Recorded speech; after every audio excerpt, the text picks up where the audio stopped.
This is Bill Ryan here from Project Camelot and Project Avalon, and it's 20th of February 2010, and it's my great privilege to be meeting again with Klaus Dona.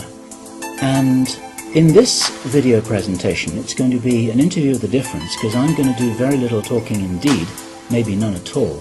And Klaus is going to be doing an audio commentary on one of his extremely special, unusual and fascinating slideshows about the artifacts and the various phenomena that he has been researching, discovering, investigating personally all over the world, relating to what I think you could legitimately call the hidden history of the human race. Would you say that that's a good summary, Klaus? That's a very good summary, yes.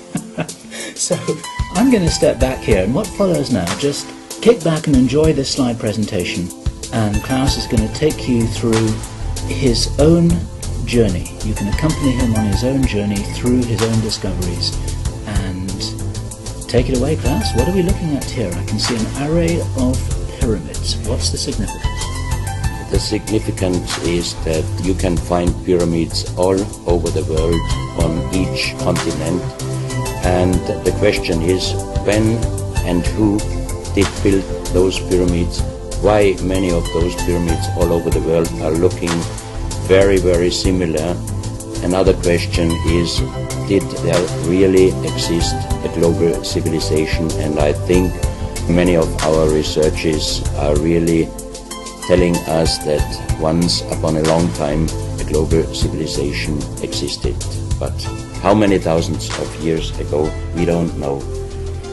Most of the audience of Project Camelot may know about the story of one stone pyramid building found in 1984, 25 meters under the sea level in Japan on the island of Yonaguni, which is the southeast Japanese island belonging to the Ryukyu island group. And there is still a struggling of some international archaeologists who are saying that these monuments were done by nature. But my friend Professor Masaaki Kimura did several years since then researches not only on this monument, but also he found several others close by. On the right side down you have a model, and one thing nature is definitely not doing on top of two platforms of this monument. There is one huge stone turtle and one huge stone bird like an eagle. Nature is doing many things, but not such a precise, perfect monument, and the question is, where are all the stones? If nature would have done it broken down, where are those stones? There are also streets, and there was also found a stone stadium like a Roman Colosseum with stone seat rows and stone stairs. Nature is great, is doing many, many great things, but not such perfect buildings. Here you have the huge stone turtle, and you can see also how small is a diver against this big monument. Here you have one street with stairs going up. Here again a very close-up picture just to recognize the size of this huge monument. Here you can see some world maps. On the top, on the right side, you can see the Piri Reis map, which was used already long time before Christopher Columbus came to America. And you can see how perfect this map was already in the beginning of the 16th century, showing part of Europe, of Spain, Portugal, part of Western Africa, and also part of South America. We do not know until now who was able to make such a perfect map already centuries ago. And on the rest of the Piri Reis map, which we do not show on this picture, you can also see the Antarctic without ice. In 1956, researchers found out that the Earth under the ice mass at the Antarctic is exactly like the Piri Reis map was showing. So this Piri Reis map should be at least older than 10 to 12,000 years. But the next question would be, who was able to make such a wonderful world map? On the left side, on top, you see Atlantis, done by Athanasius Waldseemüller, and the map is the other way round. He did it the other way round, and you can see the continent between Europe, Africa, and also America. And you can see on the left side down different sides of a huge stone world map. This stone world map was found in 1984 while gold digging in Ecuador in an underground tunnel system with other 350 artifacts which do not really fit any known and existing South American pre-Columbian culture. On this stone map is a natural quartz line, a white one, and this is the front side of the world stone map, and you can see approximately in the Near East, close to Saudi Arabia, you can see an inlay as an eye. And from this eye to the right and to the left is a natural quartz line going on the right side over India, Thailand, and also there is a long island on the right side, which Professor Kimura's research gave him the statement that from the northeast Japanese island until far down after Taiwan, once there existed a huge continent. But then this world map must be older than at least 10 to 12,000 years. And here is the back side, and you can see on the right side coming the quartz line passing in the Atlantic, a continent, Atlantis, which in our days does not exist anymore. Then the white line is crossing part of South America, and here you have a close-up, and you can exactly see the Bay of Guayaquil, an inlay going up to north, and a round inlay showing exactly the place where there were found those artifacts, and there is also the best quality water worldwide existing. One other very interesting artifact found on the same place in Ecuador is the so-called pyramid with the eye. The eye is an inlay. The stone is gray and white, and you have 13 steps, and it looks exactly like the pyramid with a shining eye on the $1. If you put this pyramid under black light, the eye is shining very strongly, and it looks really like an eye, but not real like a human eye. Here you have a close-up of the eye, and you can see the colors of the inlay. On the bottom of this pyramid, you have the inlay in little gold plates showing the Orion star constellation, and you have unknown writing. The translation of Professor Kurt Schildmann, who was the president of the German Linguistic Association, and he was perfect in more than 40 languages. He was able to translate this writing. He called it pre-Sanskrit because it is older than the oldest writing. And the translation of these 4 letters you can see here, his translation is "the Son of the Creator comes." As we found the same writing on stones in certain countries like Ecuador, Colombia, Illinois, United States, Clausel, France, Malta in the Mediterranean, Turkmenistan, Australia, and in southern Calabria, Italy, just a few years ago. Always there are stones and ceramics, terracotta, with the same writing. That means this writing existed once worldwide, and that means there must have been a global civilization older than Sanskrit, older than 6,000 years. And Professor Schildmann also told me that this writing has a little similarity to the Indus writing and also to the Easter Island writing. And as he said, this is older than Sanskrit. He called this writing pre-Sanskrit. On this stone, you can see on the top the 2 eyes, and then you see the right hand holding the pyramid and putting the left hand on top of the pyramid. That means showing how to use this pyramid with the eye. On this stone you can see an encarving, sitting a man on a stone holding the pyramid exactly as it was shown on the artifact before. From his eyes are going rays out, and on the right side you see two bowed persons. On his head he has something like a small helmet, and from this helmet goes up like an antenna to a strange object over him. And here you have the photo of the discovered helmet. We could not yet make a metal research or checking what kind of metal was used, but you can see in the center of the helmet that something is missing, and that might have been this kind of antenna which was shown on the artifact before.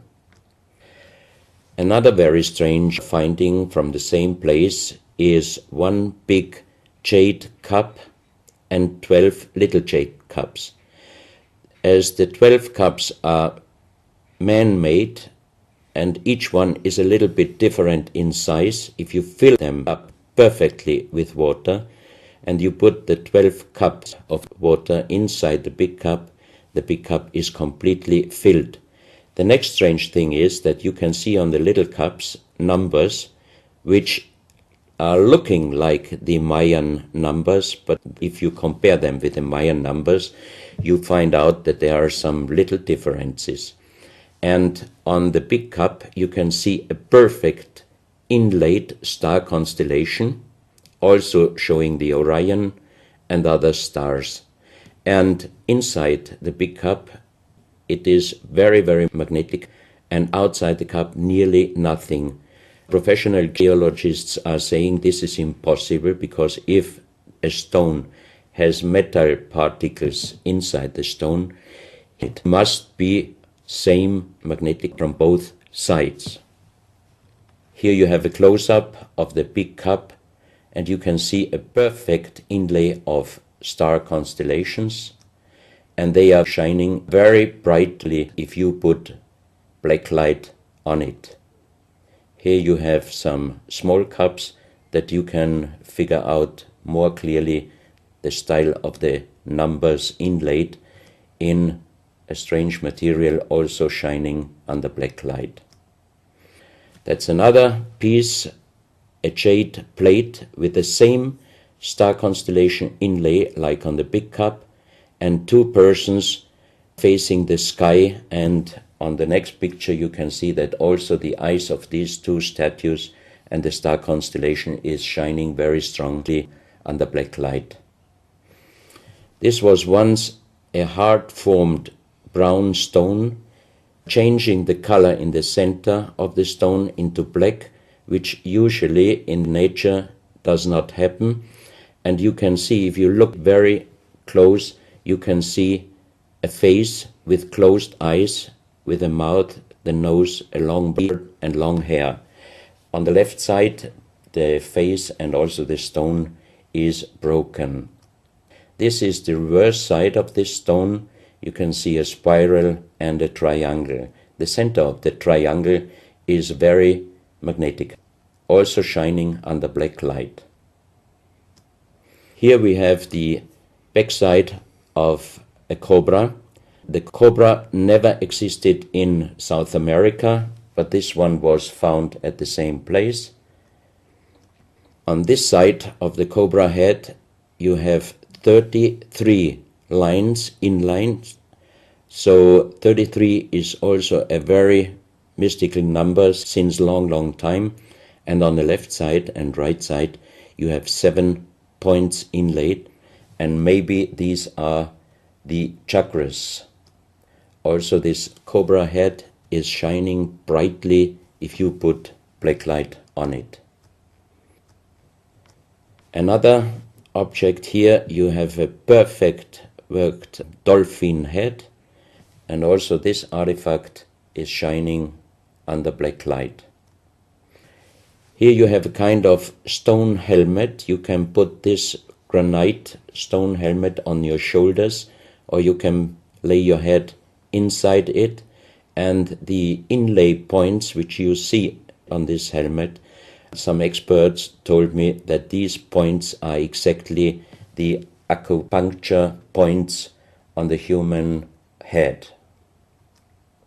Here you can see how it might have been used, and a few months ago they found at the same place an unfinished stone helmet. So that means that also some of these artifacts were made directly in Ecuador, but many, many years ago. And also the inlay on this object are shining under black light very bright. This is a fantastic jade snake, and also the inlay points are shining under black light. Here we have one artifact which is very perfectly carved on the back side, so that means it might have been used to put this artifact on the front of your forehead. You can see the two eyes inlaid, and on the reverse side you have the so-called third eye. Maybe this artifact was used for some ceremonies or for meditation. Here we have a jade plate with an inlay of a spiral, also shining brightly under black light. Another one, you can see 7 rings inlaid in the jade plate and also shining under black light. Maybe this also could be a presentation of the 7 chakras. Here is one of the ceramics found there. It's a great masterpiece, and the question is, how can you make this artifact out of one piece of ceramic? Here we have another pyramidal stone found also in Ecuador. On top you see the pyramid with the eye, and you have down several spirals and symbols. Some of them are very similar to the churchward Nakal plates, which he found 1880 in India, and the translation was talking about the sunken continent of Mu. This is a marble with another inlay of a spiral, also shining very brightly under black light. Another stone in a pyramidal form with an inlay of an eye. Here you can see again the pyramid with the eye, and on the bottom you see the Orion star constellation, the 3 Orion stars, which might focus us to the 3 pyramids in Egypt. Here you have a ceramic statue. You can see the style of sitting is not real pre-Columbian style. It looks like the lotus seat from Asia. On top of this statue you have a head with some points, and it looks quite similar to many of the Buddha presentations. He holds a snake in his mouth. The snake is a very, very mystical and very often presented object. So that means this statue is not from any existing or known pre-Columbian culture. Even the next one, you can see that how this statue is sitting, it looks more the direction of Asia. On top of his head, again a very strange head, and in the center you can see like the head of a frog.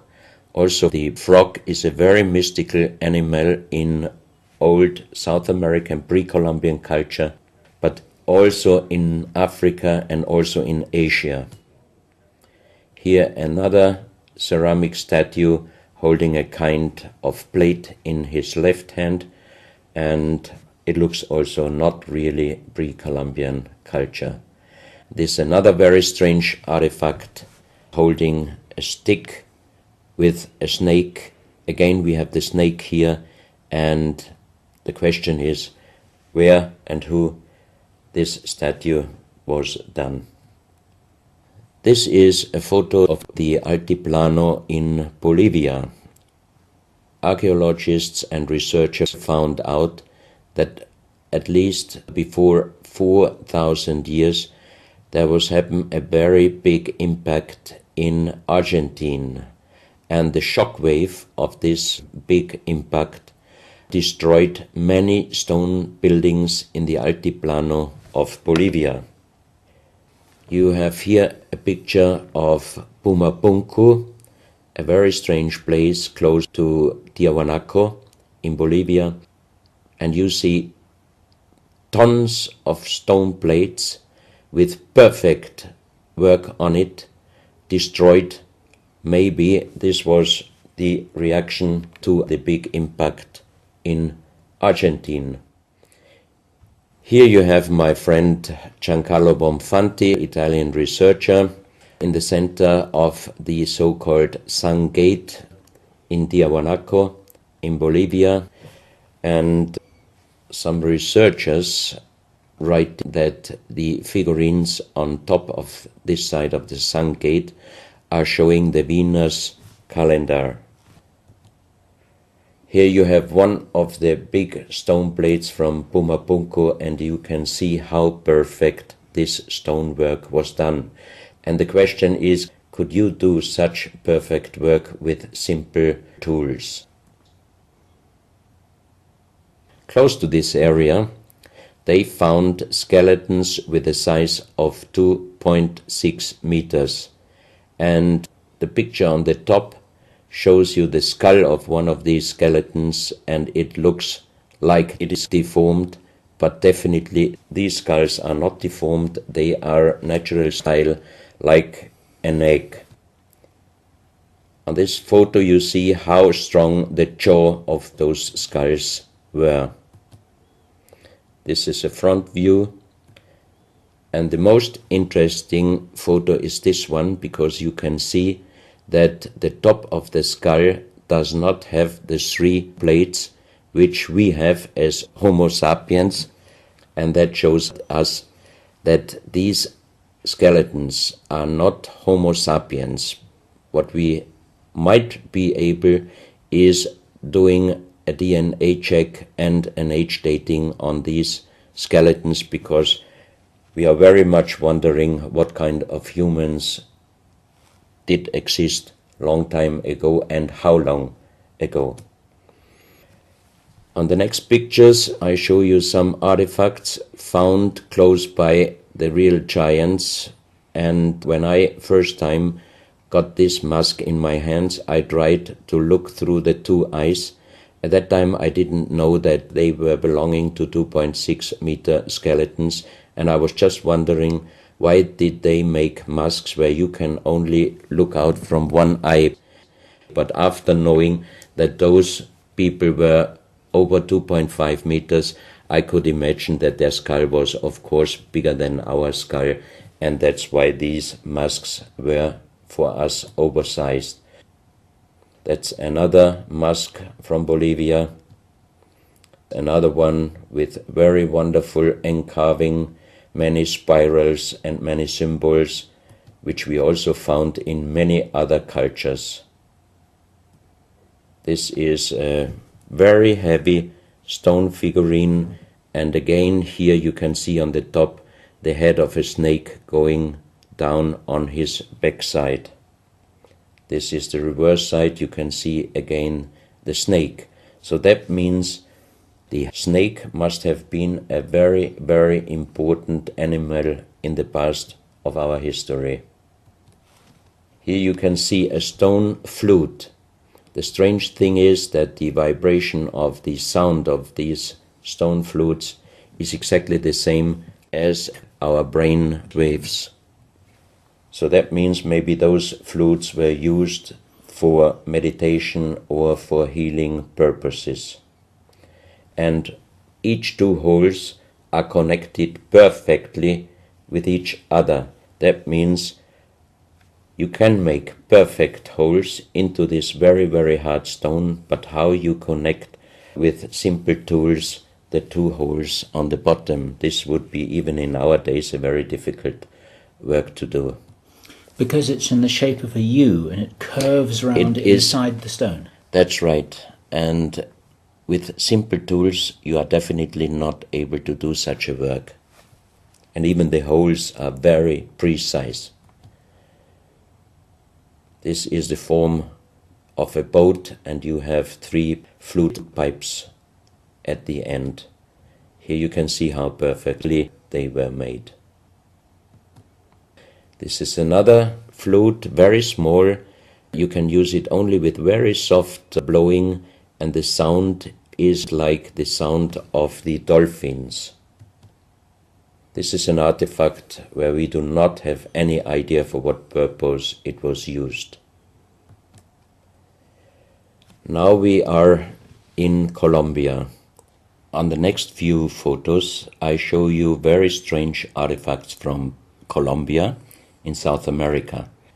The most famous industrial designer and architect in Colombia, Professor Jaime Gutierrez, is collecting strange artifacts from his country already since centuries. His most important piece is the so-called genetic disc. Here you can see a disc made out of lyddite, a very hard stone. It's nearly the same hardness as granite, but the structure of lyddite is like leaves, so it would be quite impossible to make the same disc in our days out of the same material. The diameter of this disc, we call it the genetic disc, is about 27 centimeters. And on this disc you have several things presented which usually you can only see with a microscope. For example, on the left side, around 11 o'clock, you can see one egg, human egg, without, and another with spermia. On the right side, at approximately 1 o'clock, you can see some spermias, and then you have several very strange presentations which we could not explain. But here on the left side you have a microscopic photo from the inside of a lady done by a Swedish photographer, and you can see that the egg without and with spermia looks exactly like the presentation on this genetic disc. On the reverse side you have on top several presentations of fetus in different size, different age, ending up with looks like a little child. You see also at the end of the plate around 6 o'clock female and male, and also on the right side around 9 o'clock you can see the presentation of man, woman and child. But the strange thing is how they present those human-like heads. Here you can see a knife done by the same material, lyddite. On top of the knife, on the handle, you have mother's head. Beyond you have the child's head, and the umbilical cord is going around the neck of the child. So that means this knife would have been used to cut the umbilical cord, saving the child's life. This is a close-up mother, child and umbilical cord. This is an instrument.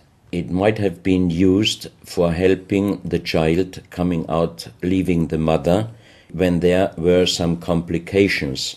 And it is also made out of the same material, lyddite.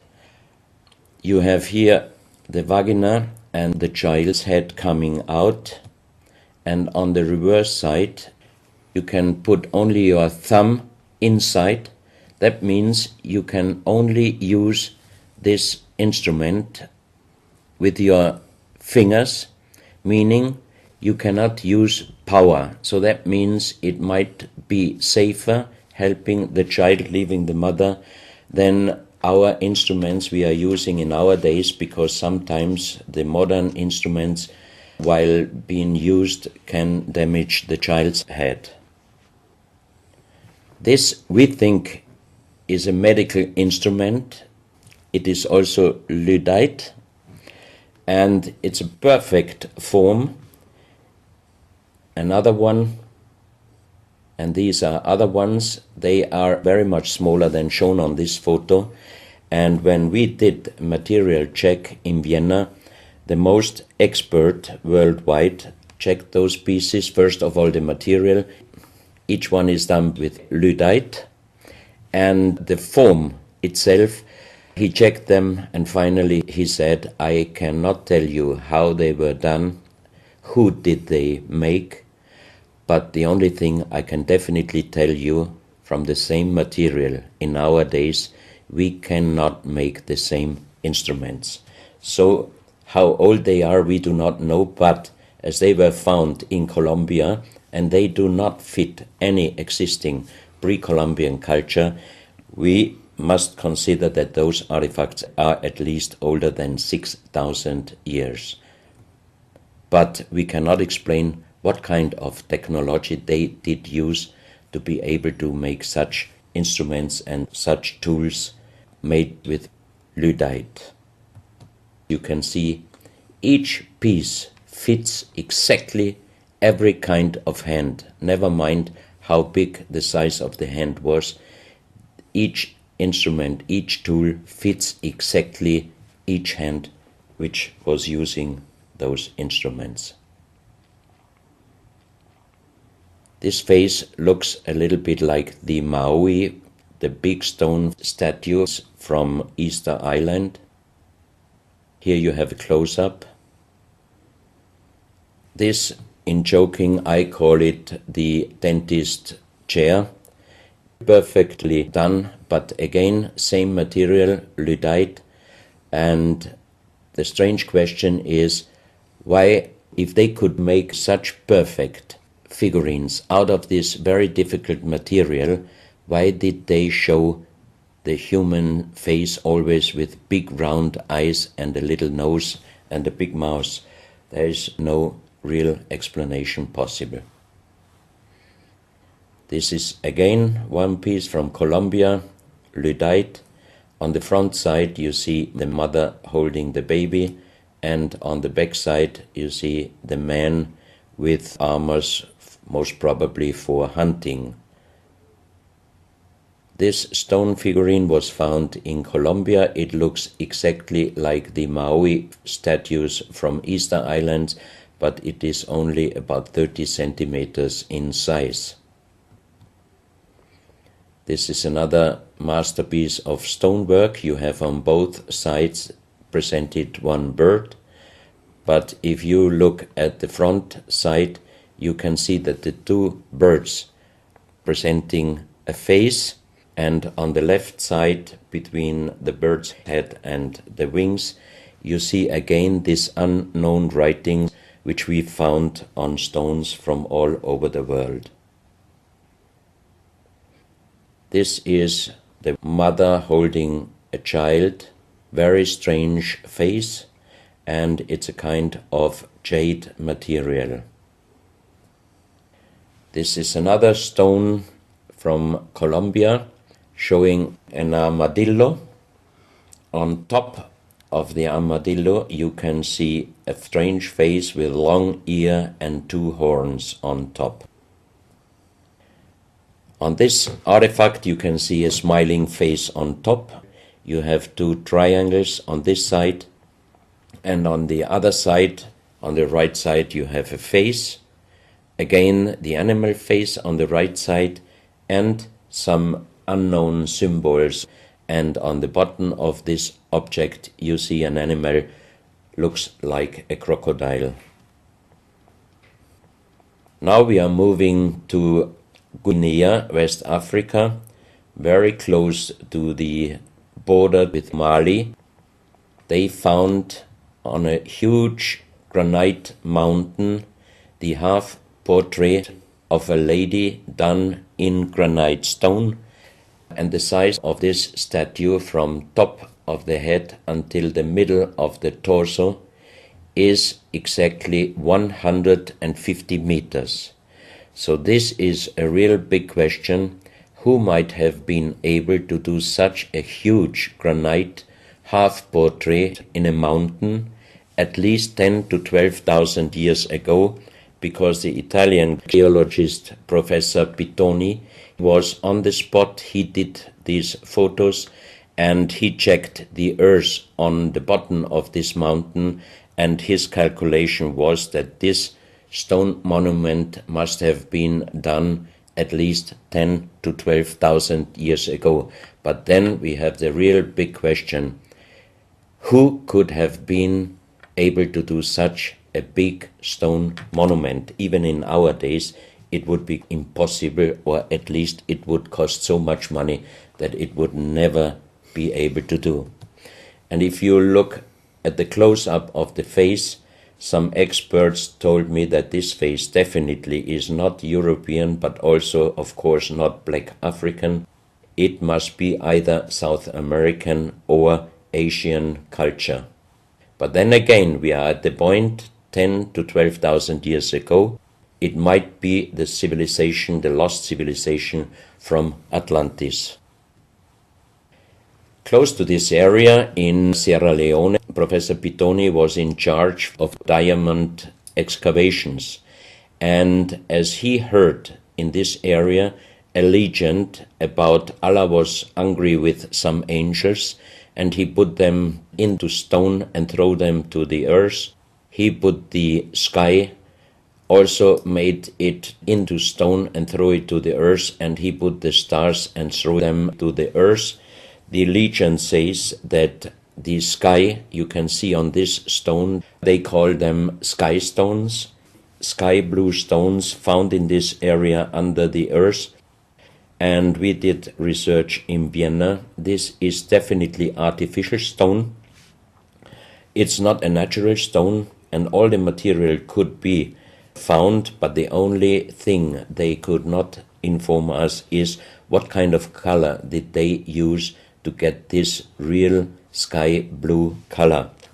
The stone figurines found from 20 meters down to even 50 meters. Professor Pittoni always took some organic material from the finding place, and the age dating of those stone artifacts are from 2,500 years up to the oldest one, 17,000 years.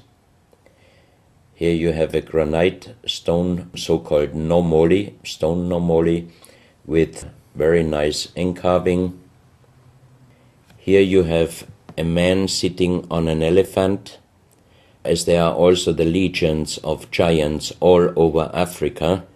You know how big is an elephant. It's a wonderful stonework. It's very hard and very heavy. There are also some artifacts showing half human or human with the head of a reptile, holding a kind of pot in their hand, and they could put something inside this pot, and also on top of several nomolis there is a hole for putting something inside, and most probably they were used for ceremonies. Here you have a kind of animal. It looks like a dinosaur.